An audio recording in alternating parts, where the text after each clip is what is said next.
നമസ്കാരം. നമ്മളുടെ ഇന്ത്യ അതിശക്തമായിട്ടുള്ളൊരു രാജ്യമാണ്, നമുക്കറിയാം. ലോകത്തിലെ നാലാമത്തെ വൻശക്തി, മൂന്നാമത്തെ വൻശക്തി എന്ന് പറയുന്നു. അതിലും തെറ്റില്ല, നാലാമത്തെ. അമേരിക്ക, റഷ്യ, ചൈന കഴിഞ്ഞാൽ പിന്നെ ഇന്ത്യയാണ് ഏറ്റവും വലിയ ശക്തി. ആയതുകൊണ്ട് തന്നെ തൊട്ടടുത്തുള്ള പാകിസ്ഥാൻ പലപ്പോഴും അനാവശ്യമായിട്ട് ഇപ്പോൾ ഈ അടുത്ത കാലത്ത് പഹൽഗാം വരെ നമ്മൾ കയറി ചൊറിഞ്ഞ സമയത്ത് ഒട്ടുപോലും സമയം കളയാതെ തിരിച്ചടിച്ച ചരിത്രം. ഒരു വർഷം, 2 വർഷം, ഒരു 1.5 വർഷം മുൻപ് സിന്ദൂർ നമുക്കറിയാം. ഒട്ടുപോലും സമയം കൊടുക്കാതെ ഒരു ലൈറ്റ്നിങ് ആയിട്ടുള്ള അറ്റാക്കായിരുന്നു. അവിടെ അവരെ അടക്കം വെച്ചു. പക്ഷെ വരുന്ന കാലഘട്ടങ്ങളിൽ അതായിരിക്കുമോ സ്ഥിതി എന്ന് പലരും ആശങ്കപ്പെടുന്നുണ്ട്. കാരണം നമ്മളൊക്കെയും പറയില്ലേ, സൗദി അറേബ്യ നമ്മുടെ സ്വന്തം നാട്, ദുബായ് നമ്മുടെ സ്വന്തം നാട്, മറ്റേ ഗൾഫ് കൺട്രീസ്. ആ സൗദി മറ്റൊരു രീതിയിൽ ഇന്ത്യയുടെ ശത്രു രാജ്യമായിട്ട് പരിണമിച്ചുവോ ചിന്തിക്കേണ്ട സമയമാണത്. സൗദി, പാകിസ്ഥാൻ, തുർക്കി അവരൊരു പ്രതിരോധ കരാറുണ്ടാക്കിയിരിക്കുകയാണ്.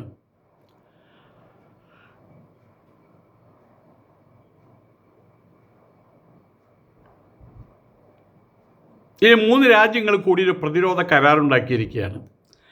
ഇതിലേതെങ്കിലും ഒരു രാജ്യത്തെ ആരെങ്കിലും ആക്രമിച്ചാൽ, സൗദിയെ ആക്രമിച്ചു കഴിഞ്ഞാൽ അത് ടർക്കിയെയും അതുപോലെ തന്നെ പാകിസ്ഥാനെയും ആക്രമിക്കുന്നതിന് തുല്യമായിരിക്കും. ഒരുമിച്ച് ആക്രമിക്കേണ്ടതുണ്ട്. പാകിസ്ഥാനെ ആരെങ്കിലും ആക്രമിച്ചാൽ തുർക്കിയും സൗദി അറേബ്യയും അത് ഞങ്ങളെ ആക്രമിക്കുന്നതാണ് എന്ന് മനസ്സിലാക്കിയിട്ട് മുന്നോട്ട് വരേണ്ടതുണ്ട്. ഒരാളെ ആക്രമിച്ചാൽ 3 പേരെയും ആക്രമിച്ചതിന് തുല്യമാണെന്ന് പറഞ്ഞിട്ടാണ് അവിടെ ആ ഒരു പാക്റ്റ് അവരുണ്ടാക്കിയിട്ടുള്ളത്. ആയിക്കോട്ടെ എന്ന് വയ്ക്കാൻ പറ്റുമോ? ടർക്കിയും സൗദി അറേബ്യയും തമ്മിലൊരു കൂട്ടുകെട്ടുണ്ടായാൽ നമുക്കെന്താ പ്രശ്നം? പക്ഷെ അവിടെ പാകിസ്ഥാനും കൂടി പെട്ടാലോ നമുക്ക് പ്രശ്നമുണ്ടോ? ഇല്ലെന്ന് പറയാൻ പറ്റുമോ? ഒരാളെ ആക്രമിച്ചാൽ 3 പേരെ ആക്രമിച്ചതിന് തുല്യം എന്ന മുദ്രാവാക്യം ആണ് പുതിയ ഈ കൂട്ടുകെട്ടിൻ്റെ സമവാക്യം. എന്താണ് പുതിയ പ്രാദേശിക സമവാക്യത്തിലൂടെ ഈ സൗദി അറേബ്യയും ടർക്കിയും പാകിസ്ഥാനും ലക്ഷ്യമിടുന്നത്? നമ്മൾ പരിശോധിക്കേണ്ടതുണ്ട്, അഥവാ നമ്മൾ അറിയേണ്ടതുണ്ട്. സൈനികമായിട്ടുള്ള സഹകരണമാണ് അവർ ഉറപ്പിച്ചിട്ടുള്ളത്.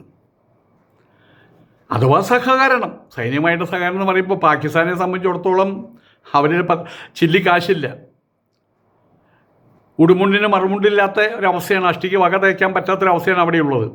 അപ്പോൾ അവരെ ഉയർത്തണമെങ്കിൽ കുറേ ആയുധം കൊടുത്തിട്ട് കാര്യമില്ല. ആ ആയുധം വെച്ച് അവർക്ക് പ്രവർത്തിക്കണമെങ്കിൽ അവർക്ക് മറ്റുള്ള എല്ലാ വിധത്തിലുള്ള സഹായ സഹകരണങ്ങളും ചെയ്യേണ്ടതുണ്ടല്ലോ, അവരെ അപ്ലിഫ്റ്റ് ചെയ്യേണ്ടതുണ്ടല്ലോ. പശ്ചിമേഷ്യയിലിപ്പോൾ നമുക്കറിയാം അവിടെ എപ്പോഴൊക്കെ എവിടെയൊക്കെയാണ് യുദ്ധം. ഇപ്പോൾ ഈ സമയത്ത് ഹൂതികളുടെ യുദ്ധം ഉണ്ടായിട്ടുണ്ടോ? അറിയില്ല. ഹിസ്ബുള്ളയ്ക്ക് അങ്ങോട്ട് യുദ്ധം ഉണ്ടായിട്ടുണ്ടോ? അറിയില്ല. ഇറാനിൽ ബോംബിട്ടുണ്ടോ? ഇറാൻ തിരിച്ച് ബോംബിട്ടുണ്ടോ? അറിയില്ല. അപ്പോൾ നാളെ ഇന്ന് വൈകുന്നേരം അറിയാൻ പറ്റുക. അതാണ് അവിടുത്തെ സ്ഥിതി. പശ്ചിമേഷ്യയിൽ മാറി മാറി മറയുന്ന രാഷ്ട്രീയ സാഹചര്യങ്ങൾ. അതിനിടയിലാണ് ഈ പ്രതിരോധ കരാർ വന്നിട്ടുള്ളത്. മക്ക ജോയിൻ്റ് ഡിഫൻസ് പാക്റ്റ്, അത് വലിയ ചർച്ചകൾക്കാണ് ഇപ്പോൾ വഴി തുറന്നിട്ടുള്ളത്. ഇസ്രായേലിനും ഇറാൻ്റെ നേതൃത്വത്തിലുള്ള അച്ചുതണ്ടിനുമിടയിൽ ഒരു 3ാം പ്രാദേശിക ശക്തിയാകുമോ എന്നാണ് ഇപ്പോൾ അന്താരാഷ്ട്ര നിരീക്ഷകർ കരുതുന്നത്. കാരണം തുർക്കി പ്രതിരോധ യന്ത്രങ്ങൾ, ഡ്രോൺ കാര്യങ്ങളൊക്കെ ഉണ്ടാക്കുന്നവർ വിദഗ്ധന്മാരാണ്, തോക്കുകളൊക്കെ ഉണ്ടാക്കുന്ന വിദഗ്ധന്മാരാണ്. സൗദിയാണ് ഈ ലോകോത്തര പണക്കാരാണ്. അപ്പം ആയതുകൊണ്ട് തന്നെ സൗദിയും പാകിസ്ഥാനും തുർക്കിയും കൂടിച്ചേരുമ്പോൾ എന്ന് പറഞ്ഞ് തട്ടിക്കളയാൻ പറ്റില്ല. അംഗരാജ്യത്തിന് നേരെ ഉണ്ടാകുന്ന ആക്രമണം മറ്റു രാജ്യങ്ങൾക്ക് നേരെയും ഉള്ളതായിട്ട് കണക്കാക്കപ്പെടും എന്നുള്ളതാണ് അതാണ് ഈ കരാറിൻ്റെ അപകടം. അതാണ്, അഥവാ ആ ഒരു കാര്യമാണ് ഇന്ത്യയെ ബാധിക്കുന്നത്. നാളെ ഇന്ത്യക്ക് നേരെ ഉണ്ടായിട്ടുള്ളൊരു പ്രകോപനം, ഒരു ആക്രമണം, അതിന് മറുപടി കൊടുക്കുമ്പോൾ അത് പാകിസ്ഥാന് നേരെയുള്ള ആക്രമണമായിട്ട് വിലയിരുത്തപ്പെട്ടാൽ സൗദിയും ടർക്കിയെ പോലുള്ള ആളുകളും പിന്നെ ഈജിപ്തും അതിൻ്റെ ഒപ്പം ചേരുന്ന അറിയണത് ഇവരൊക്കെ ഇന്ത്യക്കെതിരെ തിരിയും, ഇന്ത്യയുടെ ശത്രു രാജ്യമായിട്ട് മാറും. ഈ പാക്റ്റിലൂടെ അതങ്ങനെയായിട്ട് മാറിക്കഴിഞ്ഞിട്ടുണ്ട്. യമനിലെ ഹൂത്തികൾ സൗദിയെ ആക്രമിച്ചു കഴിഞ്ഞാൽ, അഫ്ഗാനിസ്ഥാനുമായിട്ടുള്ള അതിർത്തി തർക്കത്തിൽ പാകിസ്ഥാൻ അപകടത്തിൽപ്പെട്ടാൽ, കുർദിഷ് സേനയുമായിട്ടുള്ള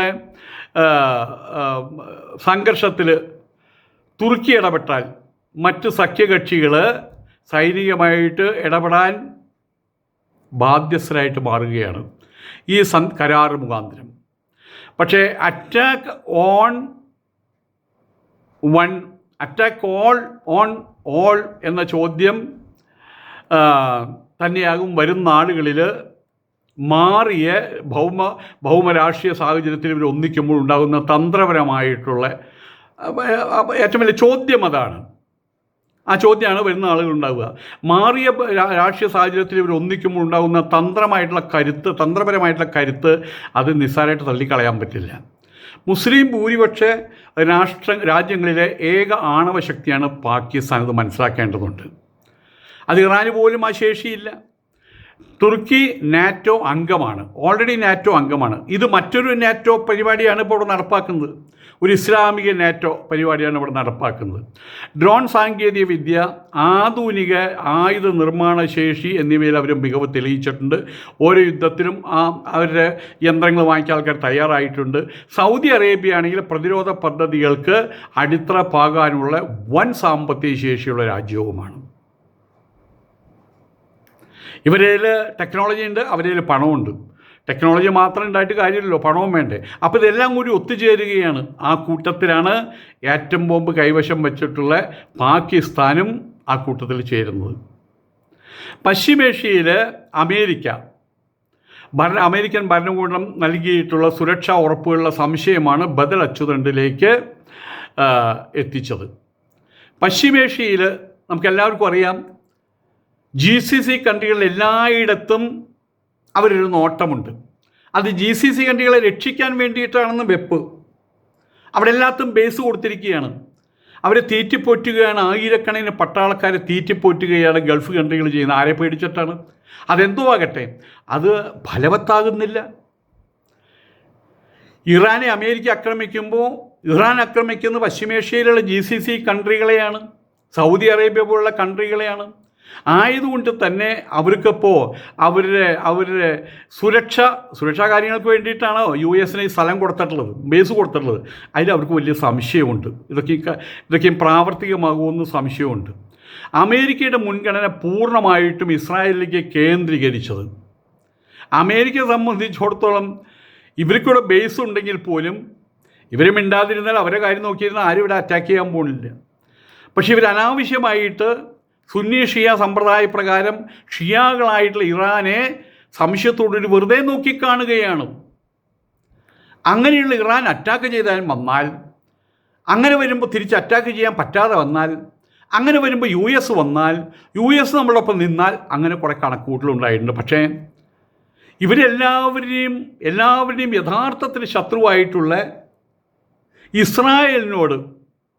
ഇസ്രായേലിനെ താരാട്ട് പാടിക്കൊണ്ടിരിക്കുകയാണ് അമേരിക്ക ചെയ്യുന്നത്. അമേരിക്കയുടെ എല്ലാ മുൻഗണനയും പൂർണ്ണമായിട്ടും ഇസ്രായേലിലേക്ക് കേന്ദ്രീകരിച്ചത് സൗദി അറേബ്യയും തുർക്കിയെയും അതുപോലെ പാകിസ്ഥാനെയും മാറി ചിന്തിക്കാൻ പ്രേരിപ്പിച്ചിരിക്കുകയാണ്. 8 വർഷമായിട്ട് അകൽച്ചയിലായിരുന്ന സൗദി അതുപോലെ തുർക്കി പ്രായോഗിക രാഷ്ട്രീയം മുൻനിർത്തി കൈകൊടുക്കുകയാണ് ഇപ്പോൾ ചെയ്തിട്ടുള്ളത്. വിദേശ ശക്തികളെ ലക്ഷ്യമിട്ടല്ല സഖ്യമെന്ന് പറയുമ്പോഴും എല്ലാവർക്കും അറിയാം സഖ്യത്തിൻ്റെ ലക്ഷ്യം ഇസ്രായേൽ തന്നെയാണെന്ന്. ഇസ്രായേലിനെയാണ് ഏറ്റവും കൂടുതൽ പേടി. സൗദി അറേബ്യയ്ക്ക് ഇറാനിൽ നിന്നും അതിൻ്റെ പോഷക സംഘടനകളിൽ നിന്നും ഹൂത്തി പോലുള്ള സംഘടനകൾ നേരിടേണ്ടി വന്ന ആക്രമണങ്ങളും ഇതിൽ ഘടകമാണ്. ഹൂത്തികളുടെ ആക്രമണം ഇന്നലെ വരെ നടന്നിട്ടുണ്ട്. ഈജിപ്ത്, അതുപോലെ UAE,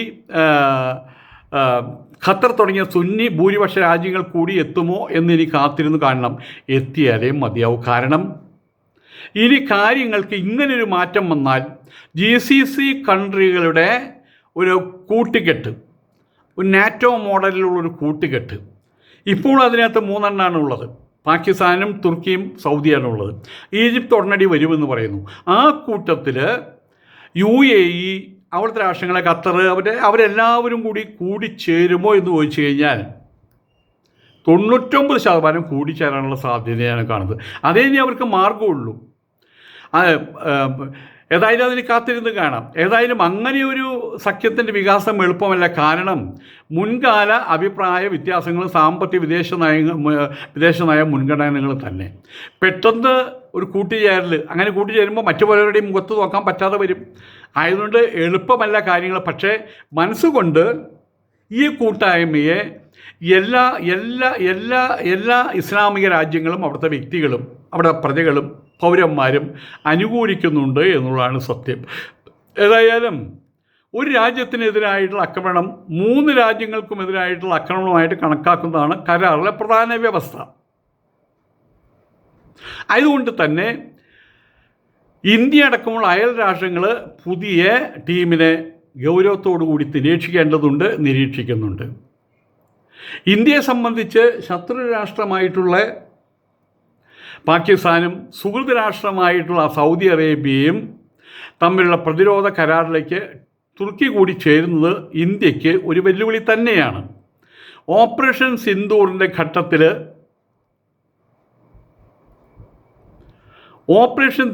ഘട്ടത്തിൽ പാകിസ്ഥാനെ നമുക്കെല്ലാവർക്കും അറിയാം, ഡ്രോണുകളും ആയുധങ്ങളും നൽകി സഹായിച്ച രാജ്യമാണ് തുർക്കി. ആ സഹായത്തിൻ്റെ പുറകെ ഇത്ര മാത്രമേ ഉള്ളൂ. അവർ ഇസ്ലാമിക രാജ്യം, ഇതും ഇസ്ലാമിക രാജ്യം, മതപരമായിട്ടുള്ള ഒരു സൗഹൃദം, അതാണ് അവിടെ നടന്നു വന്നിട്ടുള്ളത്. പിന്നീട് ഇന്ത്യ തുർക്കി ബന്ധം വഷളായി പോയിട്ടുണ്ട്. ഇപ്പോഴത് തുടരുന്നു. ആ വഷളായിട്ടുള്ള അവസ്ഥ തുടരുന്നു. സൗദി കിരീടാവകാശി മുഹമ്മദ് ബിൻ സൽമാൻ, തുർക്കി president Recep Tayyip Erdogan, Pakistan പ്രധാനമന്ത്രി ഷെഹ്ബാസ് ഷെരീഫ് എന്നിവർ ഒപ്പുവെച്ച കരാറുമായി ബന്ധപ്പെട്ട സംഭവ വികാസങ്ങളെ സസൂക്ഷ്മം നിരീക്ഷിച്ചു വരികയെന്നാണ് കേന്ദ്ര വിദേശകാര്യ മന്ത്രാലയം വക്താവ് രൺധീർ ജയ്സ്വാൾ പ്രതികരിച്ചിരുന്നു. മക്ക സംയുക്ത പ്രതിരോധ കരാറിൻ്റെ ഒപ്പുവെക്കൽ ആഘോഷിച്ച് സൗദി അറേബ്യയിലെ വിവിധ പ്രദേശങ്ങളിലെ പ്രധാന കെട്ടിടങ്ങളും ടവറുകളും സൗദി അറേബ്യ, ടർക്കി, പാകിസ്ഥാൻ എന്നീ രാജ്യങ്ങളുടെ ദേശീയ പതാകകളുടെ നിറങ്ങളിൽ പ്രകാശിപ്പിച്ചിട്ടുണ്ടായിരുന്നു. അതിൻ്റെ സന്തോഷ പ്രകടനം. അതേസമയം കടലാസ് കരാറുകൾ സുരക്ഷ ഉറപ്പാക്കില്ലെന്ന് ഇറാൻ പ്രതികരിച്ചിരുന്നു. ഈ 3 പേര് കൂടി യോജിച്ചുകൊണ്ട് ഇവിടെ ഒന്നും സംഭവിക്കാൻ പോകുന്നില്ല എന്ന രീതിയിൽ അതൊരു കടലാസിൽ ഒപ്പുവെക്കൽ പദ്ധതി, ഒരു കടലാസ് കമ്പനി മാത്രമാണ്, ഒരു പേപ്പർ കമ്പനി മാത്രമാണ്, അതിനപ്പുറം ഒന്നും നടക്കാൻ പോകുന്നില്ലെന്നാണ് നമ്മളുടെ ഇറാൻ പ്രതികരിച്ചിട്ടുള്ളത്. ഇറാൻ പാർലമെൻറ്റ് സമിതി അംഗം ഇബ്രാഹിം റസായെ കടുത്ത വിമർശനമാണ് ഇതിനെക്കുറിച്ച് ഉന്നയിച്ചിട്ടുള്ളത്. തുർക്കിയുമായും പാകിസ്ഥാനുമായും ഉണ്ടാക്കിയ കടലാസ് കരാറുകൾ കൊണ്ട് സുരക്ഷ ലഭിക്കുന്നില്ലെന്ന് സൗദി മനസ്സിലാക്കണം. താമസിയാതെ അത് മനസ്സിലാക്കും. വർഷങ്ങളോളം അമേരിക്കയെ പിന്തുണച്ചിട്ടും സൗദിക്കോ ആ മേഖലയ്ക്കോ അത് സുരക്ഷ നൽകിയില്ലെന്നാണ് ഇറാൻ്റെ നിലപാട്. അതുകൊണ്ടാണല്ലോ ഇങ്ങനെ ഒരു നാറ്റോ സഖ്യം ഉണ്ടാക്കാൻ, അതാണല്ലോ അതിൻ്റെ തെളിവ് തന്നെ അതാണല്ലോ. നാറ്റോ സഖ്യം ഉണ്ടാക്കാനുള്ള ശ്രമം അതുകൊണ്ടാണല്ലോ ഉണ്ടായത്. വിദേശ രാജ്യങ്ങൾക്ക് മുന്നിൽ സുരക്ഷയ്ക്കായിട്ട് യാചിക്കുന്നതിന് പകരം സ്വന്തം വിദേശ നയം തിരുത്തുകയാണ് സൗദി ചെയ്യേണ്ടതെന്ന് ആണിപ്പോൾ ഇറാൻ വ്യക്തമാക്കുന്നത്. ഇറാൻ്റെ നിലപാട് വിദേശ രാജ്യങ്ങൾക്ക് മുമ്പിൽ സുരക്ഷയ്ക്കായിട്ട് യാചിക്കുന്നതിന് പകരം സ്വന്തം വിദേശ നയം തിരുത്തുക, അതാണിപ്പോൾ സൗദി ചെയ്യേണ്ടതെന്ന് ആണ് ഇറാൻ വ്യക്തമാക്കുന്നത്. അമേരിക്ക ഇറാൻ സംഘർഷത്തിൻ്റെ പശ്ചാത്തലത്തിൽ മേഖലയിൽ വൻ സുരക്ഷാ ഭീഷണിയും ചെങ്കടൽ ഹോർമുസ് കടലിടുക്ക് വഴിയിലുള്ള കപ്പൽ ഗതാഗത തടസ്സവും നിലനിൽക്കെ തന്നെയാണ് ആക്രമണം ആ പ്രശ്നം അവിടെ നിലനിൽക്കുന്ന സമയത്താണ് പുതിയ കരാറ് എന്ന് ശ്രദ്ധിക്കേണ്ട ഒരു വ്യവസ്ഥിതിയാണ്. അപ്പോൾ അവരാരെ ലക്ഷ്യം വെച്ചു നമുക്കറിയാൻ പറ്റുമെന്ന് സാരം.